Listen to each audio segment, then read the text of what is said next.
The newly announced Huawei P10 continues where the P9 left off last year and offers improvements in pretty much every aspect: design, screen quality, performance, and even the Leica dual camera setup. I am Ricky for GSM Arena, and this is our Huawei P10 review.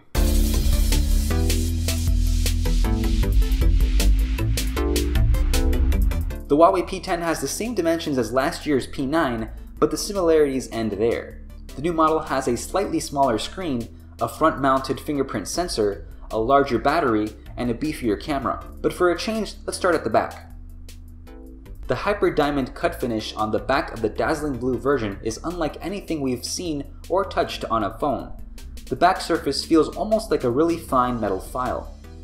It looks like it's made to last, and it's both glossy and yet hard to smudge with fingerprints. It does need a more thorough rub from time to time since the textured surface tends to collect grime every once in a while.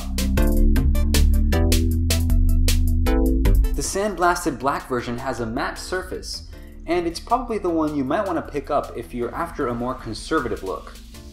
The P10's screen is what you would need to clean more often, as it smudges like there's no tomorrow. On the positive side, the 5.1-inch screen is quite sharp, and it has deeper blacks and higher brightness than the P9's. As a result, it's quite contrasty, almost as good as the iPhone 7's display, and it's really easy to use in direct sunlight. The phone has a reversible USB-C port for charging, just like the P9, but data transfer speeds are still limited to USB 2.0.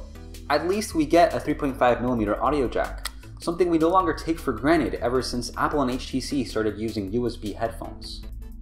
The SIM slot on the dual SIM model would take either an extra SIM card or a micro SD card depending on your needs, but you can't have both. There aren't any stereo speakers either. There is just a single one at the bottom. At least the speaker redeems itself by pumping out sound with plenty of volume.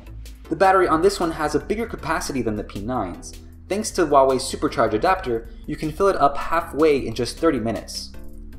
The battery life was noticeably better than the P9's in pretty much every test we tried. It still received the same 75-hour endurance rating, but this was because of the higher than usual standby battery draw, and it could probably be optimized further with a closer eye on what you have running in the background. The phone offers a special feature for optimizing background apps. You can whitelist certain apps or have others automatically close as soon as you lock the screen. The P10 ships with the latest Android 7.0 Nougat, but Huawei has come up with a lot of tweaks of its own. For example, you can have two instances of some social apps running simultaneously on the phone, for when you need access to two accounts.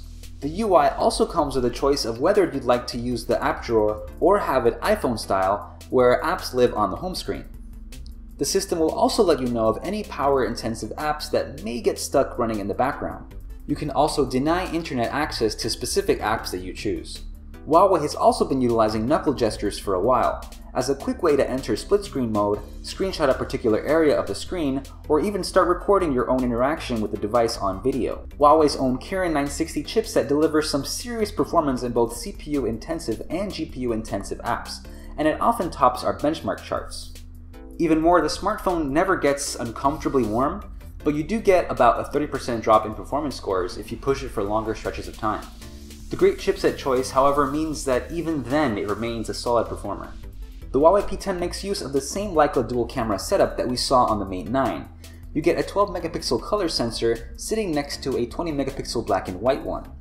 There's also OIS and several autofocusing technologies that complement each other. The combination of these two different sensors allows lossless 2x zoom, which actually works quite well. You can zoom even further, but that takes its toll on image quality.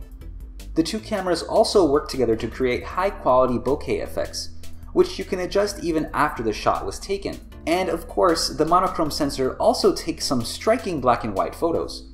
It also offers higher dynamic range in low-light scenes, so your photos in the dark will usually have much better exposed shadows without sacrificing the contrast in any way. In good light, the 12-megapixel color photos have plenty of detail with little noise, true-to-life colors, and wide dynamic range.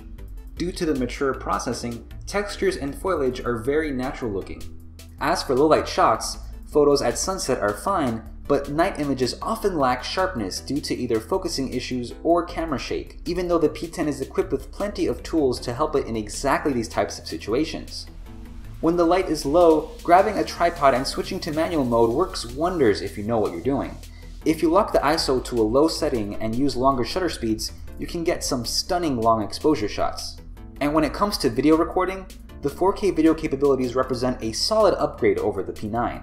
4K videos are sharp, detailed, and exhibit good contrast and pleasant colors. Unfortunately, the H.265 video codec means they're not directly uploadable to YouTube. Some desktop video players may also need an extra decoder before they can even play the files transferred over from the smartphone. So to sum things up, the Huawei P10 looks quite attractive.